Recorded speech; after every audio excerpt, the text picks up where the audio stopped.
The surgeon mocked the janitor for giving medical advice until the $500,000 equipment failed. He didn't even lower his voice. "You mop floors," the surgeon said. "Stick to that." The nurses went quiet. The monitors kept beeping, and I stepped back, because sometimes the smartest thing you can do is let someone ignore a warning. 30 minutes later, the brand new $500,000 surgical equipment started flashing red, alarms blaring, procedure paused, panic rising, and suddenly everyone was looking at the janitor. Welcome back to the channel. This one is about arrogance, assumptions, and the moment expertise shows up in the most unexpected uniform. But before we dive in, where are you watching from right now? Drop your country and city in the comments. I love seeing how far this community reaches across the world. And if you enjoy intense hospital drama, shocking twists, and stories where the underestimated person turns out to be the most important one in the room, make sure you subscribe, like this video, and turn on notifications so you never miss a new upload. Because sometimes, the person you ignore is the one who saves everything. I was mopping the floor outside operating room 4, my headphones around my neck and my yellow caution sign out. Inside, Dr. Sterling, a man who carries his ego like a trophy, was preparing for a high-stakes cardiac bypass. As I passed him in the scrub room, I noticed the readout on the $500,000 bypass machine had a micro-fluctuation in the pressure seal. I politely mentioned that the gasket looked brittle. Sterling laughed, told me to stick to the soap and water, and said my opinion was as useful as a broken broom. He thought I was just the man who emptied the bins. He didn't realize I was the engineer who designed the very heart valve he was about to implant. Sterling is scrubbing in, looking at himself in the mirror more than his patient's chart. "Did you hear that, nurse?" Sterling smirked, flicking water onto my shoes.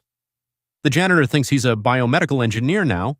Tell me, as custodian, does the mop bucket give you insights into cardiovascular hemodynamics? Why don't you go find a spill to clean up and leave the $500,000 machinery to the people who went to Harvard? You're here to keep the floor shiny, not to think. Thinking is way above your pay grade." 40 minutes into the surgery, the alarm started screaming. The $500,000 bypass machine, the patient's literal lifeline, began to hiss. The pressure seal I had warned him about finally gave way. The monitor turned red, and the patient's vitals began to flatline. Sterling panicked. "The pump is failing. I can't get a manual prime. Where's the technician? We're losing him." I didn't wait for permission. I dropped my mop, kicked off my work boots, and stepped to the door of the OR. "Move aside, Sterling. You're looking at the monitor. You need to look at the solenoid. You've got an air embolism forming in the line." "Get out," Sterling yelled, his hands shaking. "You're contaminating the field." "I'm saving the life you're about to lose," I said, my voice cutting through the alarms like a scalpel. I reached into my pocket and pulled out my digital ID, not the blue staff badge, but the gold master consultant card. "My name is Leo Vance. I hold the patent on this machine. If you don't let me bypass the logic board in the next 30 seconds, this patient is gone and your career is over." The patient survived, but the OR was silent. I stood there in my wet jumpsuit, my hands covered in the grease of the machine I had just hot-wired. Sterling was leaning against the wall, his mask hanging off one ear, looking like he'd seen a ghost. You're the Vance from Vance Medical Systems?" he stammered. "Why are you mopping floors?" "Because once a year I go undercover in my client hospitals to see if the staff is maintaining the equipment and the patients with respect," I said, wiping my hands on a sterile towel. "I saw how you treated the janitor today, Sterling. You ignored a technical warning because of the clothes I was wearing. In this room, that's not just arrogance, it's malpractice." I looked at the chief of staff who had rushed in during the chaos. "The machine I just fixed is worth $500,000. My time as a consultant is worth even more, but the life of that patient is priceless. Dr. Sterling is a liability to this hospital and to my company's reputation." "Sterling," I said, heading for the door, "you told me thinking was above my pay grade. Well, I've thought about it, and I've decided you're no longer authorized to use any Vance medical equipment. Since our machines are in every OR in this state, I suggest you look for a job in a field where thinking isn't required. Maybe try landscaping." I walked out of the hospital, the sun hitting my face. People think a white coat makes them a god, and a jumpsuit makes you invisible. But the truth is, the most important person in the room is the one who's paying attention. I went home, showered, and started drafting the design for the next-gen pump, one that's janitor-proof. 40 minutes into the procedure, the rhythmic beep-beep-beep of the heart monitor suddenly spiraled into a shrill, continuous scream. The $500,000 heart-lung bypass machine, the only thing keeping the patient's blood moving, began to hiss like a coiled snake. A red warning light flashed. Hydraulic seal compromised. The OR plunged into a panicked frenzy. "Pressure is dropping," a nurse yelled. "We're losing the prime. The pump is cavitating." Dr. Sterling's hands froze over the open chest cavity. His Harvard education didn't prepare him for a mechanical failure of this magnitude. "Where is the on-call technician?" he roared, his voice cracking with fear. "Get the manual override. I can't see the leak. We're going to lose him in 60 seconds. I didn't ask for permission. I dropped my mop in the hallway, kicked off my work boots, and stepped into the sterile zone. I pulled a specialized hex key from the hidden pocket of my jumpsuit, a tool that doesn't come in any standard hospital kit. "Step back, Sterling," I said, my voice cutting through the alarms like a siren. "You're looking at the intake. The failure is in the secondary solenoid, just like I told you in the scrub room." "Get out!" Sterling screamed, his eyes wide with a mix of terror and rage. "You're a janitor? You're contaminating $1 million surgery. Security!" "I'm the man who wrote the software for the machine you're currently breaking," I said, stepping right up to the console.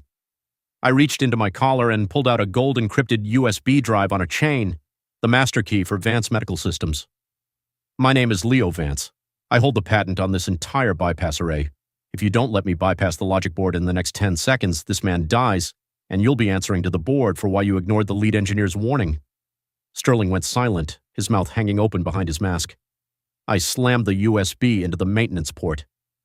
My fingers flew across the touchscreen, entering a series of override codes that only 3 people in the world know. Clunk. The hiss stopped.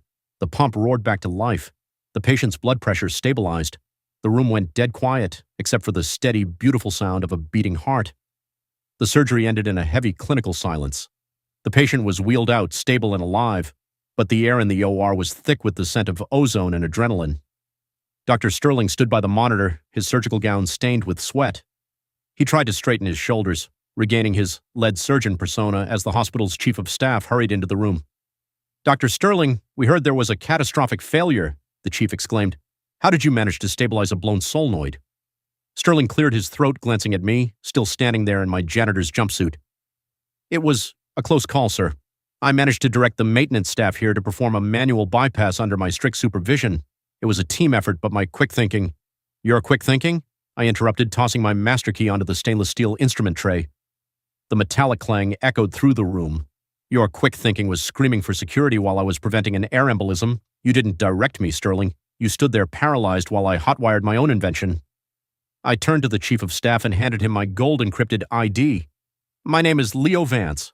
My company, Vance Medical, owns the lease on every single piece of life support equipment in this building. I was here on a surprise audit to see why our $500,000 machines were reporting neglect errors in the logs. Now I know why. It's because your lead surgeon thinks his ego is more important than the maintenance protocols." Sterling's face went from pale to ash gray. "Mr. Vance, Leo, I didn't know it was you. I was just stressed. The janitor look, it was a misunderstanding." "It wasn't a misunderstanding, Sterling. It was a character reveal," I said, grabbing my mop from the hallway. "You told me earlier that thinking was above my pay grade. Well, as the owner of the company that provides your surgical tools, I've decided your pay grade is now 0. Effective immediately, I'm pulling the certification for any doctor in this facility to use Vance patented tech if they can't pass a basic respect and protocol audit. That starts with you." I walked out of the hospital, leaving the great Dr. Sterling to explain to the board why he was banned from using the only equipment that could save his career. People think a white coat makes them untouchable. They think a mop makes you a shadow. But the truth is, the world is held together by the people who know how things actually work, not just the people who take the credit. I went home, threw my jumpsuit in the wash, and started designing the next update. This one has an ego sensor. If the surgeon gets too loud, the machine shuts him out.